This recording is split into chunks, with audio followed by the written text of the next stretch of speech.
Welcome to the Research Culture Uncovered podcast, where in every episode we explore what is research culture and what should it be.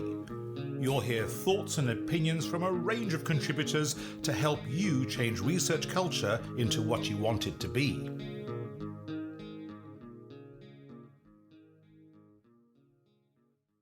This is Emily E., newest addition to and second Emily in the Research Culture Uncovered podcast.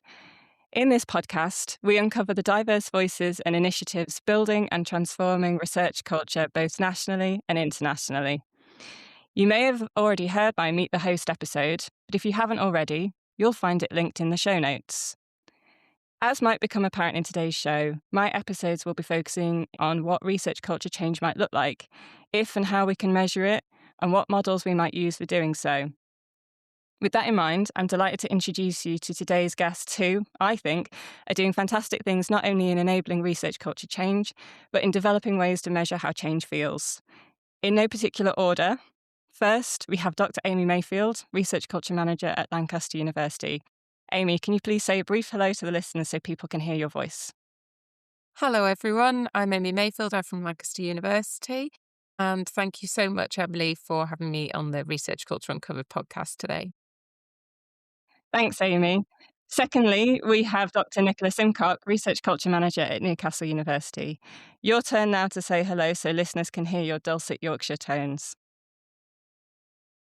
Hi, Emily. Thank you. I'm Nicola. I'm the Research Culture Manager at Newcastle, and this is the first podcast I've ever done, so very excited to be here.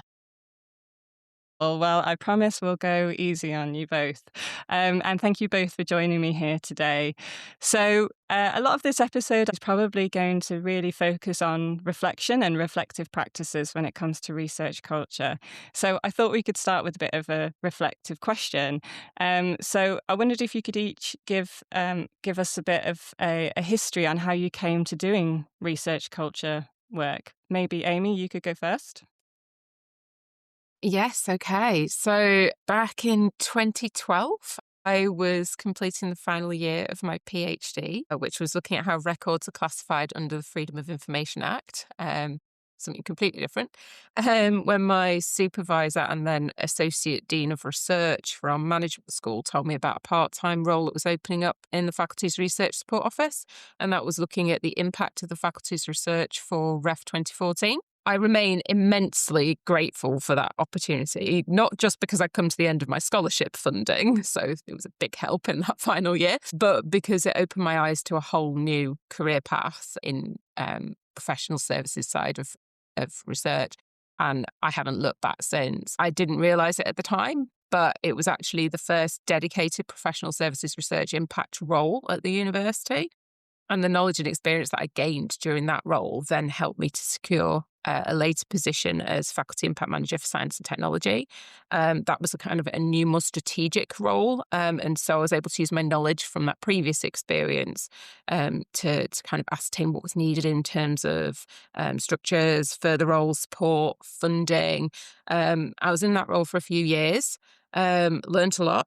And I wasn't necessarily, because I was very much enjoying it, wasn't necessarily looking to move role, but I saw the position of Research Culture Manager advertised, and it was advertised initially as a secondment. So I thought opportunity to learn something new. And the more I kind of researched for that role and learned about what had already happened in the sector, the report that the Wellcome Trust had done, surveying 4,000 researchers across the UK, looking at the work the Royal Society had done, looking at work of initial research culture strategies and action plans that had already come about from a few institutions. The more I kind of got really excited about it and could see the parallels as well from when I first started in Impact, that it was something that we were already obviously doing, but with funding and with things like REF, dare I say, as a driver, and sort of that terminology around research culture being more to the fore, it felt like a real opportunity to make some change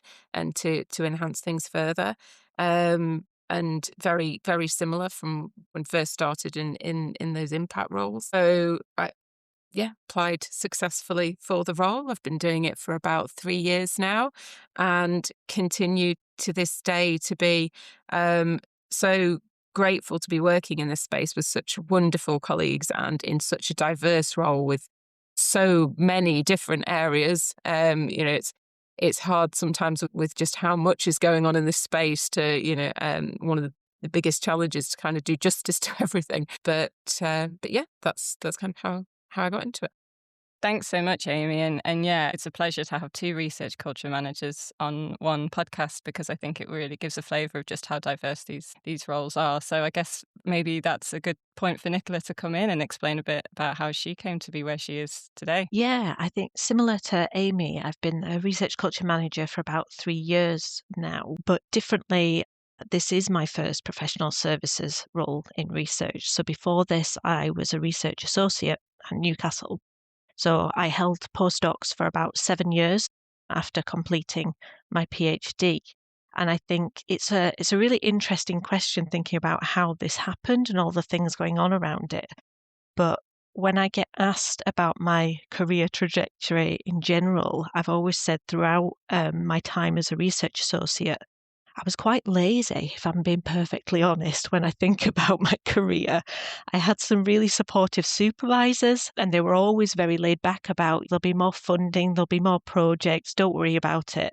And I really leaned into that, I think, more than I perhaps should have done. And my final postdoc, my research was working with honeybees, and it was on a honeybee chronic paralysis virus. And my final postdoc working on that virus was over the COVID pandemic. So it's very virus heavy inside and outside of work. And it was during that postdoc, I think I had the realization that I didn't want to pursue a career in academia. I didn't see myself becoming an academic. And I was a little bit stuck in knowing that while I really enjoyed the research I was doing, I didn't really know what else there was for me. And I'd had a lot of short-term contracts. And at the time, I was really, to be honest, running down the clock on my final contract, thinking that perhaps that threat of unemployment was going to give me the kick I needed to understand what it was I wanted to do.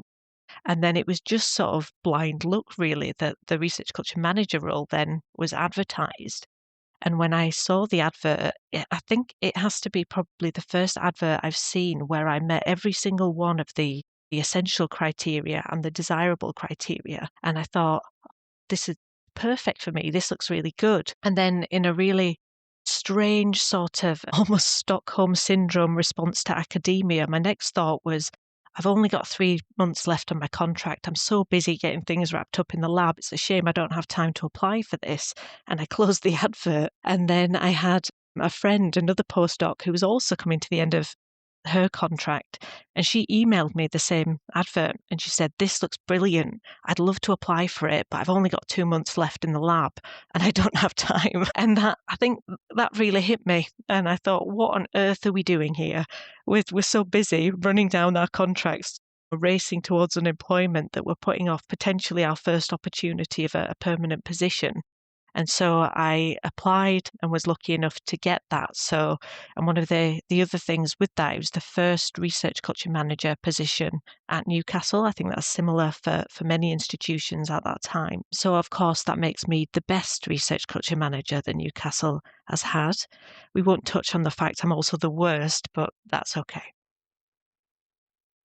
I love that story.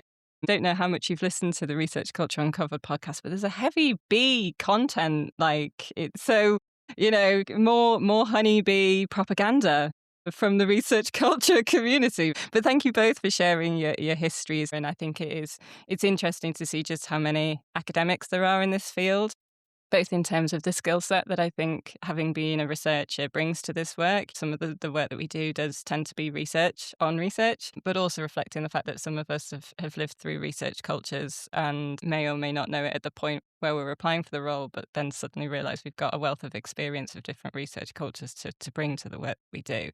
I mean, we're here today to talk about maturity frameworks, which I know you've both been focusing on, but for the purposes of our listeners, what exactly is a maturity framework, and how different are the ones that you've each piloted in your institution? I mean, maybe Nicola, you're the person to go to first, because I think you were one of the first institutions to start looking at maturity frameworks.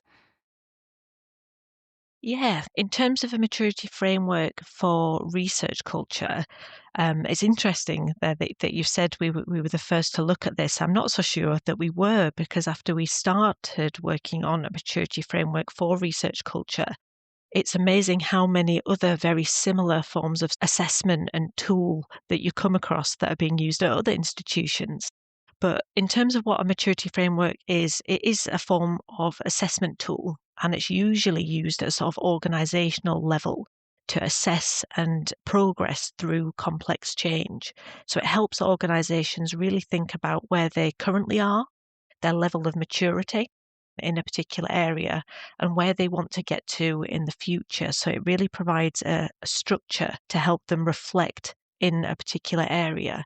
And there are lots of different maturity frameworks out there, including some that do touch on relevant areas to research culture. Some of the listeners might be familiar with the UKRN maturity framework, and this is for recognising and rewarding open research in research assessment.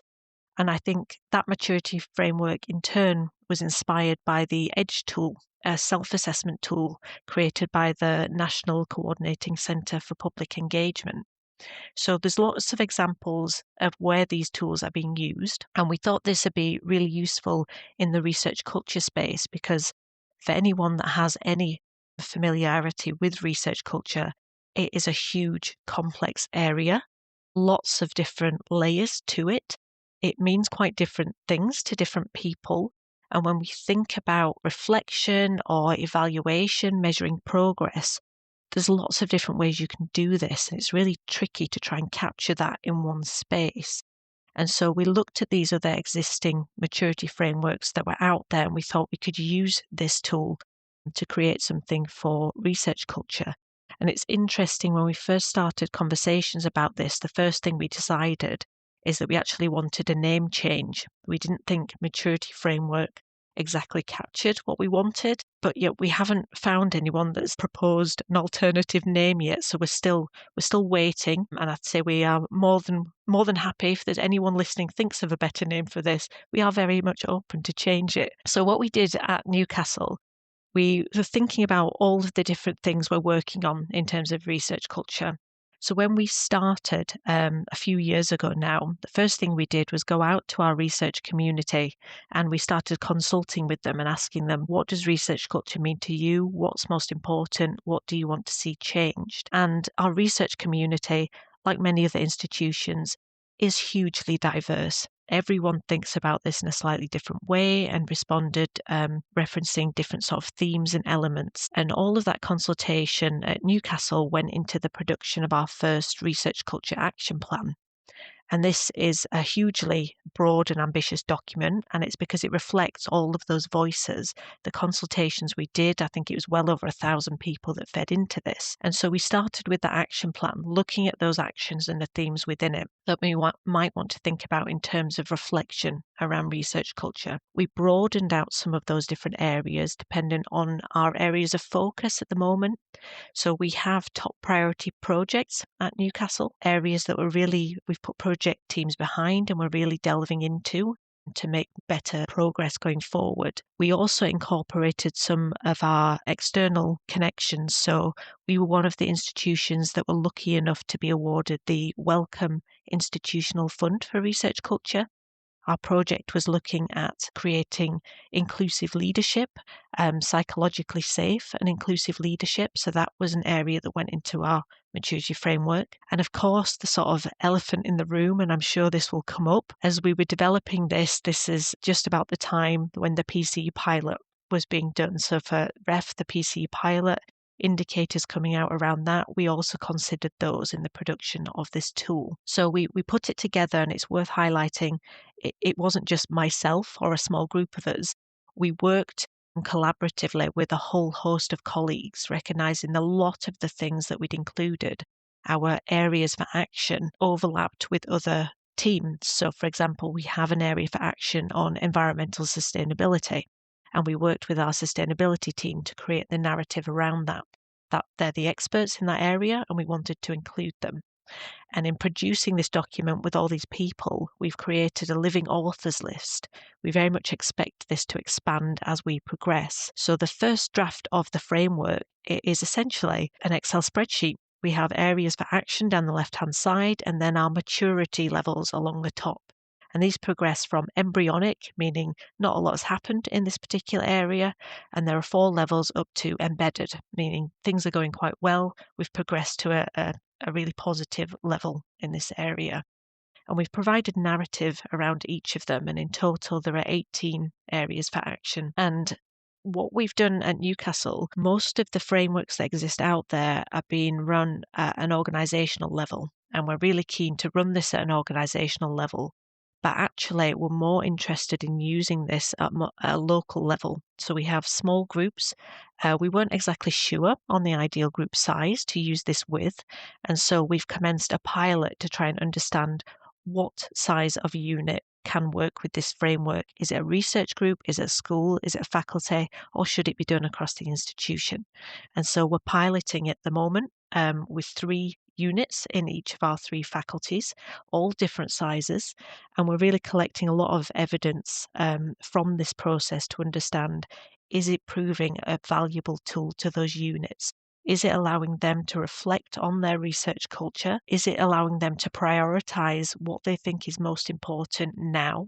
We want this to be relevant and we want it to be timely. And is it providing a useful mechanism for us as a central team to work with those units in a positive way and support them most effectively going forward?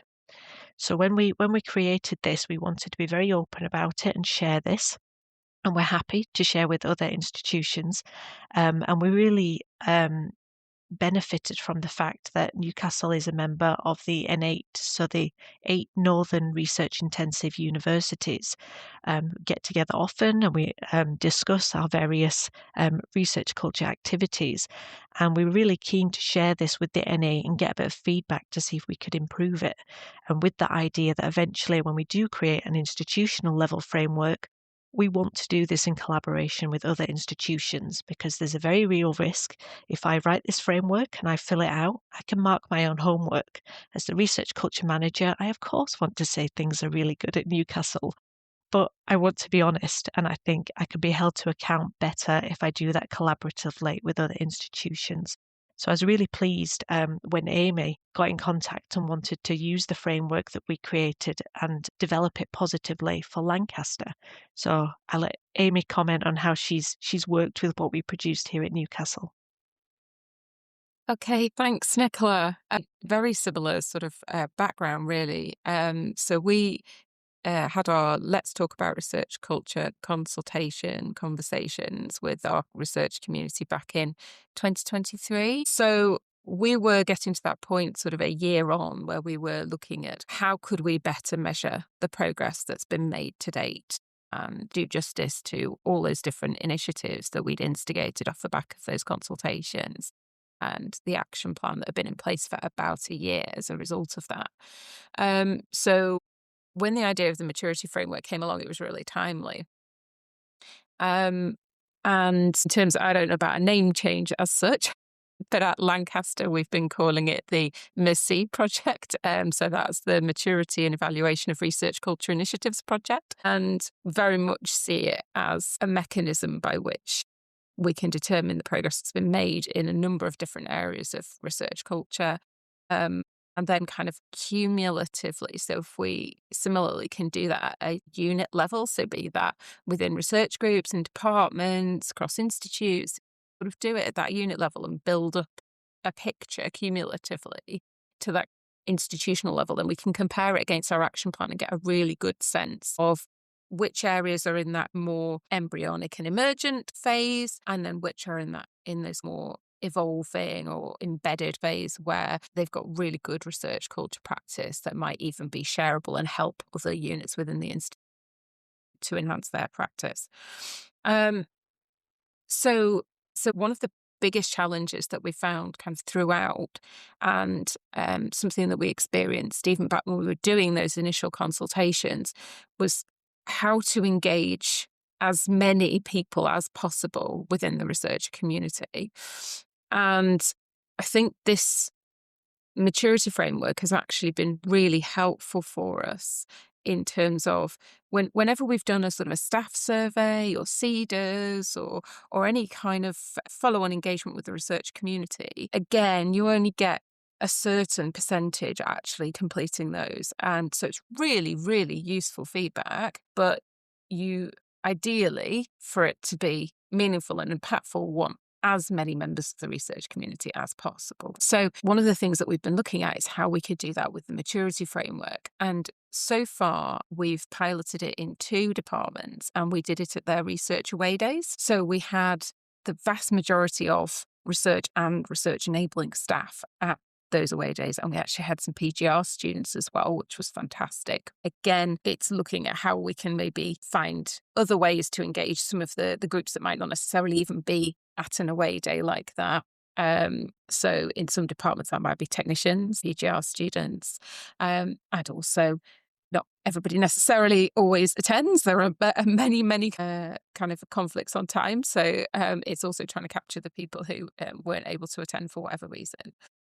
That sounds really great, Amy, and I think you've already started to touch on how you're implementing it. And I guess the question I have for both of you is, what's been the response to this, given what you've just been saying about engagement? And I think that's a problem that people are feeling across the board. I was talking to a colleague yesterday about resource scarcity, and obviously we're working in an economic crisis, but time is a scarce resource at the moment, and we're finding, with our pulse surveys and things like that, no, don't have 10 minutes. So it would be interesting to hear from you both about what's the kind of response to this work. So Amy, did you want to come in there?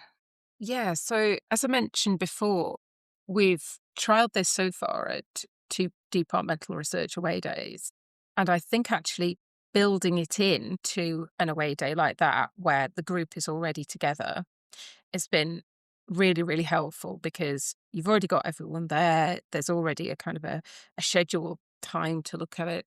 And what we did before commencing those pilots is met with the faculty leadership. And we've done that throughout our 4 faculties to ensure that everyone is on the same page about what we're trying to achieve when we do this. And we've already got that buy-in, if you like, from the research leads in the room, who can then kind of help facilitate the discussion on their tables and help drive that forward. However, not every department has a research away day. Not everyone has that same kind of mechanism. So what I'm looking at the moment as an alternative is actually creating a digital form of the maturity framework that can be used in some departments that have said that would be particularly helpful and should actually hopefully increase engagement with it.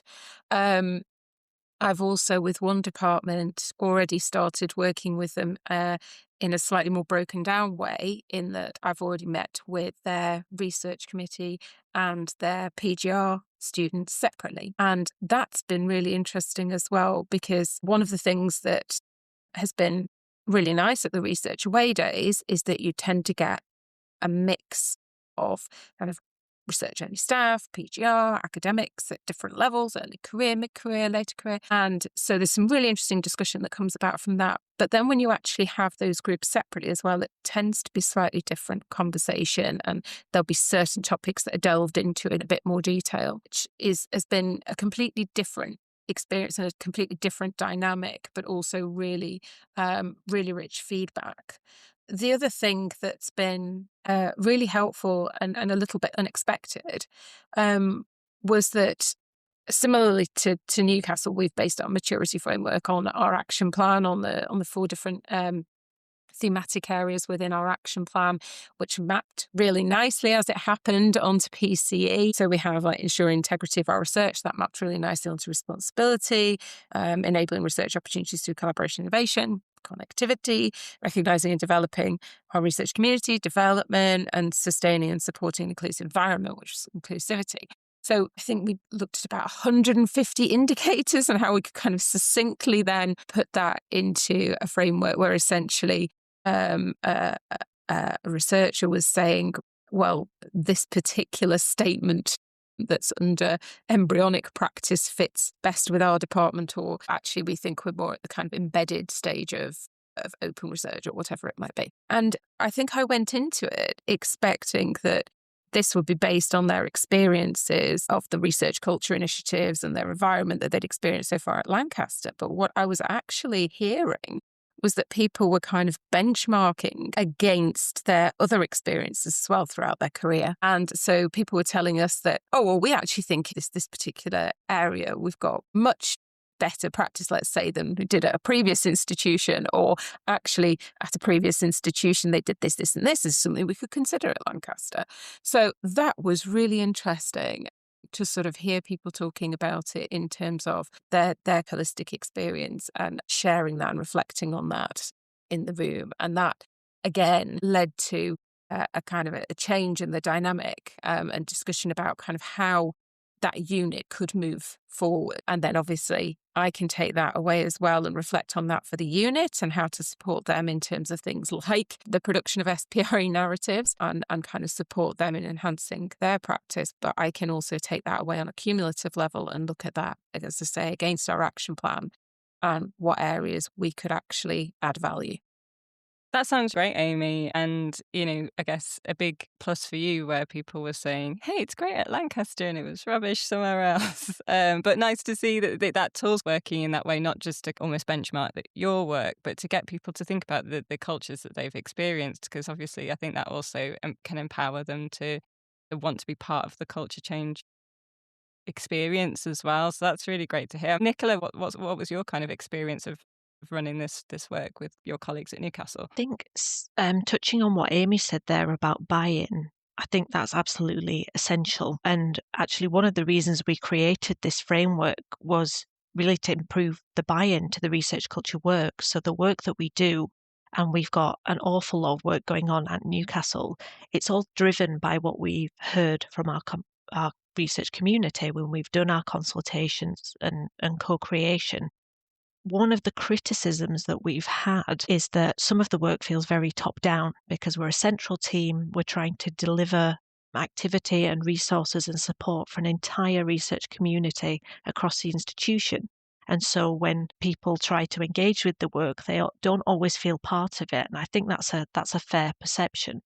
And so we really wanted to create this framework to get people actively engaged in their local area. And that buy-in is absolutely essential.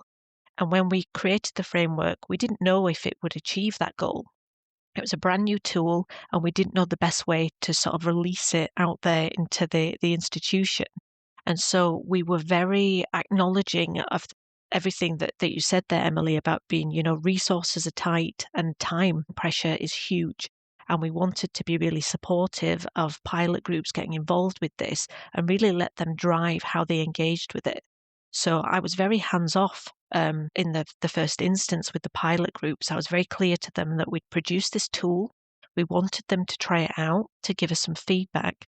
And as important as it was for us to understand how, it would help us understand their research culture, we really wanted it to be of value for them so they could understand what was going on, so they could prioritize and they could start to develop actions that we could then support them with. And so with that hands-off approach, letting them drive, the two pilot groups that got involved initially are School of Engineering. It's a huge school, about 250 plus academics in there, and our School of English, which is a much, much smaller school, very different makeup, and as you can imagine, two very different disciplines. And it was really interesting to see the responses from those two schools. So just to give you a little bit of insight, our School of Engineering, when I delivered the framework to them, as I said, it's in an Excel spreadsheet, and immediately they worked with that Excel spreadsheet. They took it out to their school and they asked members of that school to rate each of the areas for action where they think they fell across those levels of maturity. So what they produced at the end was the Excel spreadsheet filled with percentages that represented the percentage of school members that thought, environmental sustainability, 50% thought it was evolving or whatever it was. Totally contrasting to that, and perhaps falling into some sort of stereotypes here, the School of English didn't engage with the spreadsheet at all. They closed it down and they opened up a Word document and they started reflecting and writing a narrative about how they perceived the research culture in their area and what they were already doing, where they thought there were some gaps and what they could improve on. And so the first bits of feedback I got from this document was an Excel spreadsheet full of numbers from engineering and a Word document full of writing from the School of English, which I think is really interesting. It's really useful, obviously, it being a pilot. I didn't know how this was going to work, and I'm not convinced yet there is potentially one way that will suit everyone. But I think there is a basic structure that everyone can work with in some respect. And it's really interesting what Amy said there about creating digital tools, because that's something we're thinking about. What resources, the physical resources, can we produce that will make engaging with this process most useful for that particular unit? And then the next steps, thinking about the groups start to prioritize where they think they should be paying attention to and the things they want to progress. How do we help them with that? How often did they want to sort of interact with myself and the research culture team? Is it regular check-ins? Am I hand-holding them through it? And how do I deliver support one of the really useful things is that as they're starting to identify priority areas, I can match them with the necessary teams that can support them in those areas. And that's so useful because research culture is so broad. When people ask me to go and talk about research culture, I always find it quite difficult because I don't know exactly what it is they want to hear about. And when I start going through, we have 6 top priority projects. By the time I've told them where those came from, what we're doing, the progress we're making, the evaluation we're using, you can just, people are tuning out. They don't necessarily care about all those 6 projects. There'll be something else they're thinking of. Using this framework lets me understand what is most important to that unit at that time. And therefore I can directly deliver the resources that they need. And conversely, it's understanding the great practice, exactly as Amy said, that's already happening. That shareable practice, how to capture that in a useful way and take that back to the other units. And that's something I'm thinking about with the pilot groups. Between English and engineering, even though the disciplines are wildly different, there will be some practice that each of those are doing that the other unit will be interested in. And it's just understanding how to capture that and share it in a useful way.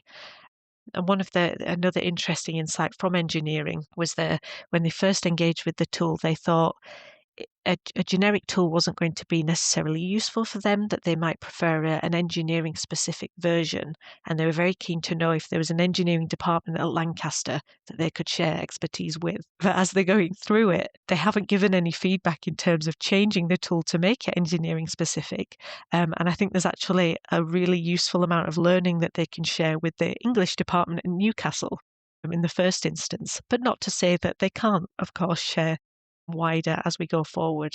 So I think the results so far have been incredibly positive, really high engagement, and really looking forward to where the pilot groups progress. So, very happy to put our engineering departments in contact with one another. That sounds absolutely fantastic. And I'm sure there's a lot of lessons that could be learned and a lot of potential collaboration there. So I just wanted to reflect really on the different ways in which it's been used. And so when we took ours to Research Away Days, I literally printed out A3 copies of each kind of thematic area and just added one very simple column on the end of the spreadsheet, essentially, which was just a why. Why have you chosen this particular statement? What's your justification for this? So that we could get that bit of kind of qualitative feedback, really, about was it a particular practice that they'd seen within their department? Was it something they'd seen elsewhere in the institution, or even outside of the institution, in the engineering school at Newcastle, for instance? Where had they seen this fantastic practice?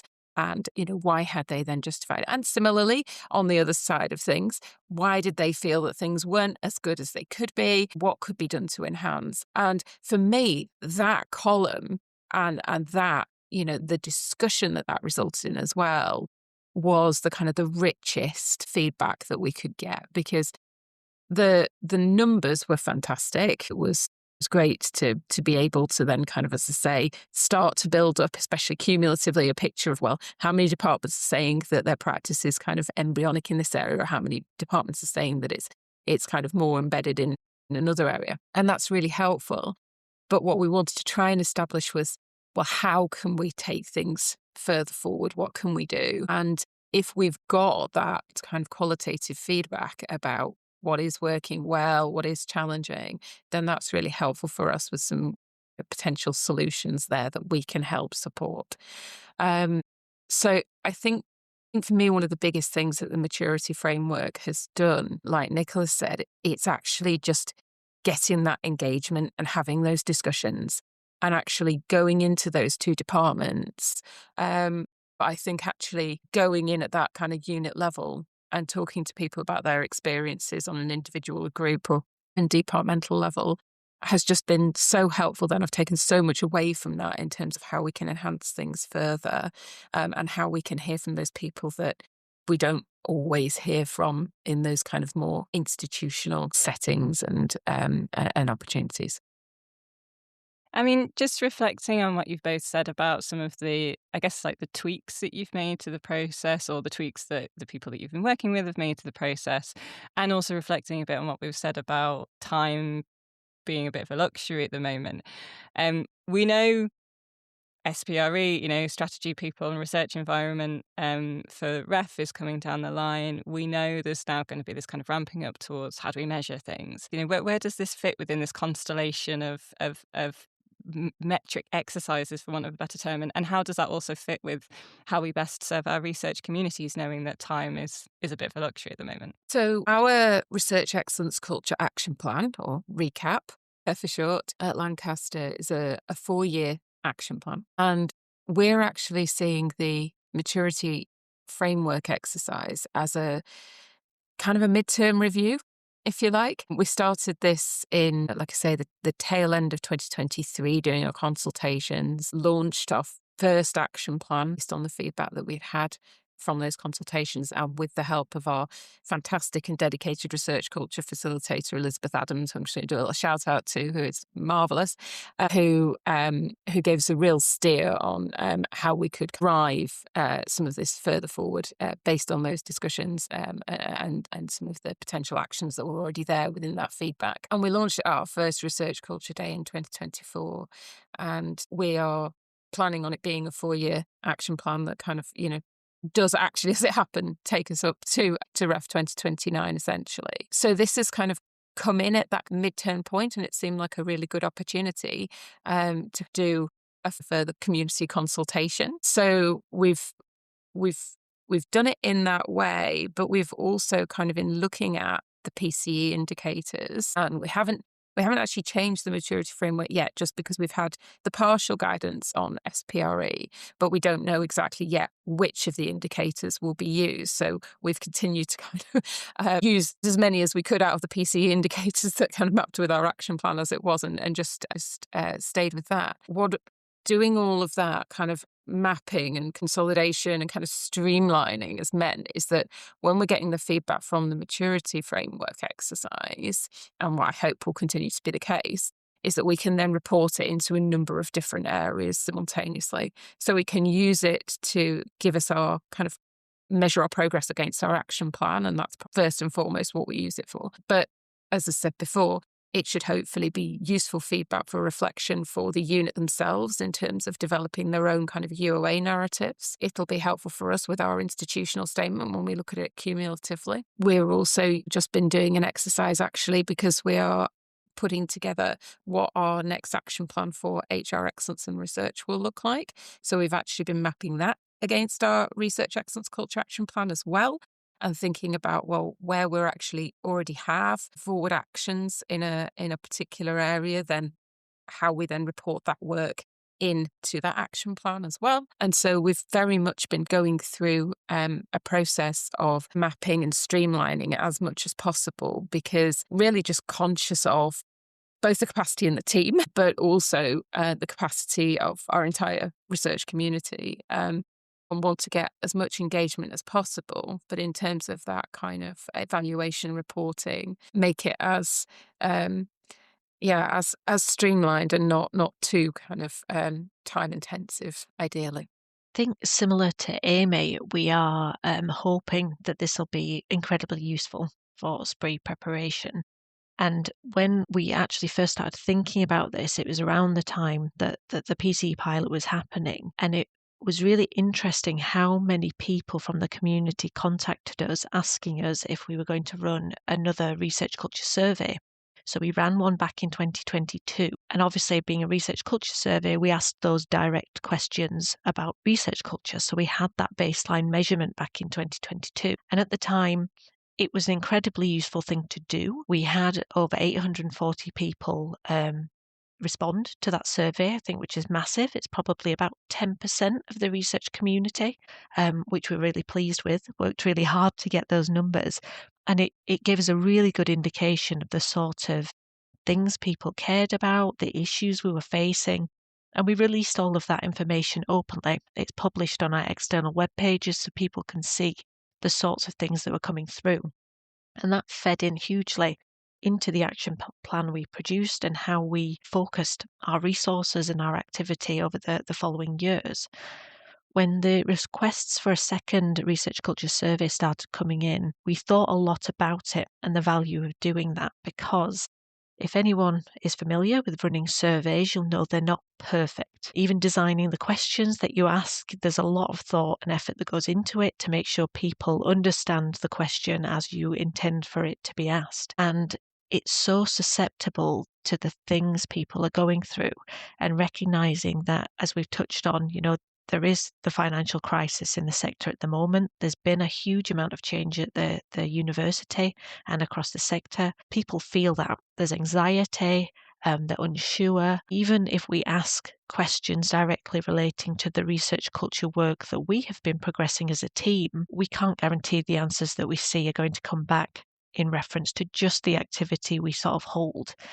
And even though those responses would be really valuable to understand what the community is saying, it's not a useful way to get insights into exactly what they mean.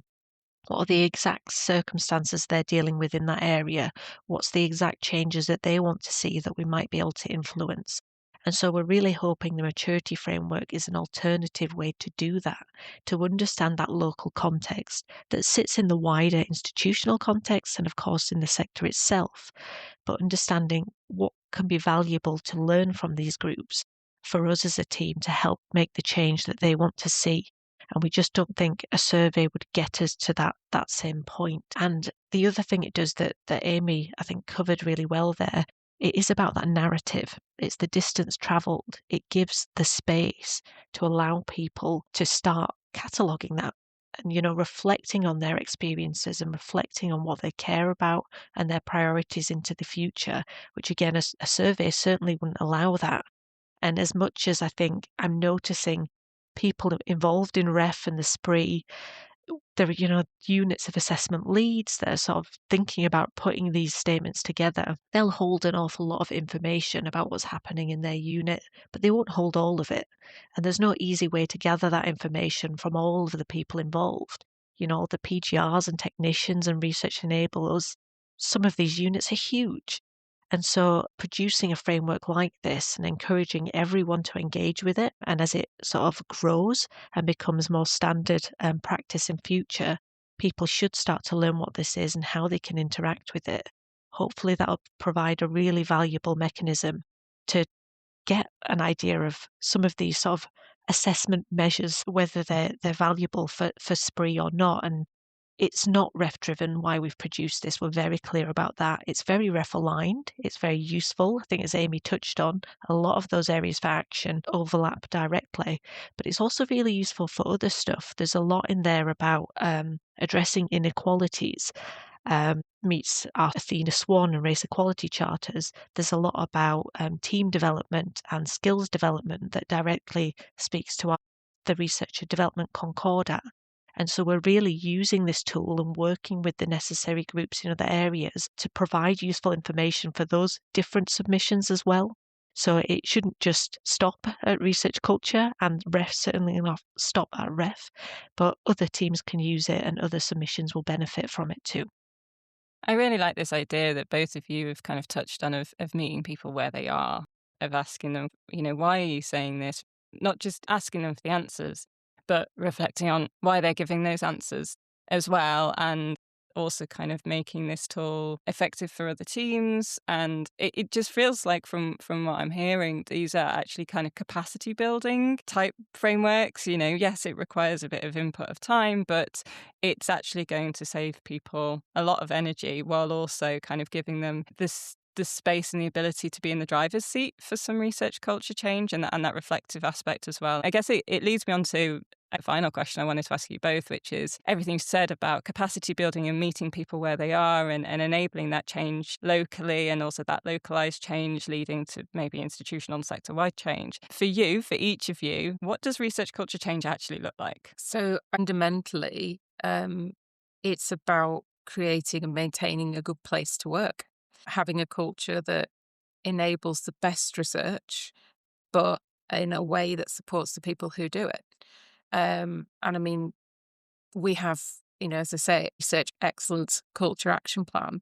But for me, it's about redefining what we mean by excellence. So yes, grants and journals and rankings and individual successes are really important, but so are team successes, mentoring and collaboration, the impact of that quality research, open research, good and effective leadership. So I think it's about broadening and shifting that scope so that we recognise and reward those things as well, and are just more transparent, supportive, inclusive in our behaviour. And I see it as our collective roles to ensure that the structures and the mechanisms are there and are communicated that enable all of that to happen. But I think real research culture change is everyone's responsibility. If you see something that needs enhancing, or you see something that really shouldn't be happening at all, raise it, get in touch. Let's do something about that. I mean, Nicola already touched on the changes that have been happening in the sector, and it's been even before the current kind of financial situation that the HE sector and others find themselves in. We had a global pandemic. It has been a huge period of change. It's actually something that our Wellcome Trust project is looking at how we reimagine our research practices for the future to be more kind of agile and resilient. And that's focusing on particular areas like ethics and sustainability and inclusion. But I think it's such an important point that it's really kind of focused priorities, I think, but priorities have also changed over the last year, over the last few years. And so there's a lot to do in this space. And I think we've talked a little bit about REV. And for me, it's just about continuing to enhance things in the way that is the best help to the research community. And hopefully then when we reach those snapshots in time, what you see is an enhanced picture. I'm not sure how I can top that. That was so eloquently put by Amy there. But I suppose just stressing some of the points you made there, Amy, I think for research culture to be positive and sustainable, it needs to be adaptable and reflexive. The community that creates that research culture is changing all the time, for better or for worse. Different people coming in, sharing different views, different values. It needs to be adaptable for the community itself internally, but all of those external changes, the environmental changes, the sector changes, and I think it needs to be adaptable to them and reflexive to them. And I think a word that you highlighted there, that resilience, I think if we get research culture work right, then we can be hit by some of these major changes, and we have had some biggies in recent times. But a positive research culture, hopefully, it should sustain itself throughout that. Despite those changes, people should know the values that they hold and work to be able to maintain and sustain those values going forward. And what I'd really like to see, I think, is a research culture that it's not a separate thing. It's truly embedded. It's sort of odd that there is, a research culture manager. And it's odd particularly because I'm very open about this at Newcastle with our community, that as research culture manager, I can't change the research culture. There's no policy I can put in place or new initiative that I can start that will do it. The research community holds that power. And I'm here to support and enable that as much as I can. And it is that embedding and that inclusion and making people really value this work for themselves and for their colleagues and their peers, regardless of who they interact with. And I might be talking myself out of a job a little bit here, but I would really like to see that embedding in such a positive way that the need for it to be an add-on, that, here's your research, and now you think about your research culture, it should just be one and the same. That would be the hope. But as I said, I think Amy put it really, really well. I'm thinking back to something that I think Amy was saying earlier about research culture, that it not being one size fits all, and we're quite often finding we're talking about research cultures in the plural, and that's because a culture in engineering is going to be different to English. There's going to be lots of things that you can share, but there's going to be lots of things that are very, very different. And so, as a centralized research culture manager, as a centralized research culture team, what can you do other than give that power and that reflection back to the communities that we serve? And I do think it sounds really like, the maturity frameworks that you've been trialing have been starting to do that, is to build that time for reflection, build that capacity, meet them where they are. And I think hopefully that might precipitate some of the change that you've been talking about. Absolutely. And I think just conscious of keeping us all in a job, if that adaptability does happen, I suppose what we think of now, what we're aiming towards, a positive research culture, as we move towards that, hopefully that sort of finishing line, it will shift. It will keep evolving. It will keep getting better. And that's what we're hoping to incorporate into the maturity framework as well, that we have narrated what we see as an embedded research culture, embedded areas for action, but over time those should progress and enhance and get better. We don't necessarily know what that looks like yet, but it's definitely worth keeping us all in a job to find out, I would say. So that's the soundbite for the episode. Research culture's here to stay. Please don't make us redundant. I really like that. Thanks, Nicola. Thank you both for your time. This has been really, really great. Any final tidbits on research culture for our listeners? I suppose I just want to get on record my thanks to Emily for inviting the both of us to do this podcast. Really pleased to have had this opportunity to discuss this area, but also very much to Nicola as well for sharing the maturity framework and to enabling this work. And it is very much about that reflection and engagement enhancement, and that is what I think makes this such a positive mechanism. And it might well be that there's other things that we could do, other approaches that we could take in the future. But I think one of the most exciting things for me is how this has actually enabled people to engage more in this work and to feel more of a sense of belonging and ownership around what they can do to enhance their own research culture, and to really reflect on that and to engage further. So that's for me is what's been really exciting. So thank you. Of course, I'd like to say it on record. You're welcome, Amy. No, I'd like to echo my thanks as well, of course. I think one of the great things about working in research culture is that everyone I have met that works in this domain lives those values. Collaboration is absolutely key, and everyone is so open to sharing their resources and their learning. And I think this podcast is an incredible example of that, and how many people have engaged with it and the sort of learning and knowledge that you're sharing out there. So thank you so much for inviting us to speak about this. And of course, if everyone loves it, we'll be more than happy to come back and do it again. Well, thank you both for coming. And can you say goodbye to our listeners? Thank you so much for having us. It was lovely to be here. Goodbye, everyone. Thanks for having us. Thanks everyone for listening, and you'll hear from us more soon about some more research culture uncovered goodies. Thanks for listening to the Research Culture Uncovered podcast. Please subscribe so you never miss out on our brand new episodes.